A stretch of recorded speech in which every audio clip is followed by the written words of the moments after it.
Alright, this is my second video. Now the problem I had was with the 47-inch LCD, the VIZIO model number GV47L FHD TV 10A. The problem with my board was, what happened was when I was watching TV, all of a sudden I got like a popping noise that said pop, and then the picture went black. And now what I did was I pulled the back cover off of it. It's located there. I checked the inverter boards, which is on the left, or this is the right and left. Either way, it doesn't matter. They're both two inverter boards. I checked all the capacitors to make sure they weren't blown just by visual inspection. The power board checked out okay.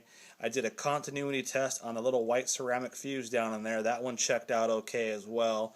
If it was blown, just replace it, plug it in, see if it works. Then we have a logic board. We have the main board.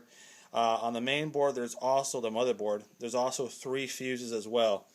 They're right down in there. It's 1, 2, and 3. They all look alike, but my problem was number 3 was blown.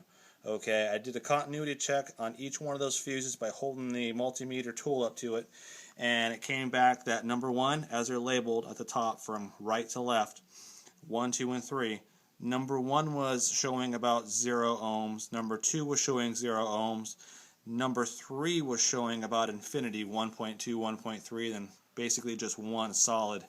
So what I did was I pulled the board out, disconnected all the wiring, took the screws off, and then I went ahead and ran a little bead of solder across the contact terminals for the number 3 fuse. As you can kind of see it there, it's a little shiny silver.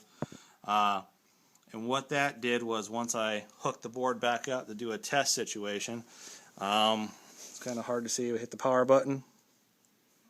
Oh, hold on. I gotta turn the power supply on so I don't get electrocuted. Alright, hit the power on, and we should have picture in a second. There we go, and the TV's back up and functioning. Now, I highly recommend that you go ahead and order yourself a new motherboard from the internet for your TV to get it working. This solder technique is bypassing the fuse. The fuse is there for a purpose and safety reasons for not starting a fire on your motherboard. I recommend that you go ahead and buy the actual board, replace it correctly, and then your TV will be up and running again. And to solve this from happening in the future again, don't buy a VIZIO TV.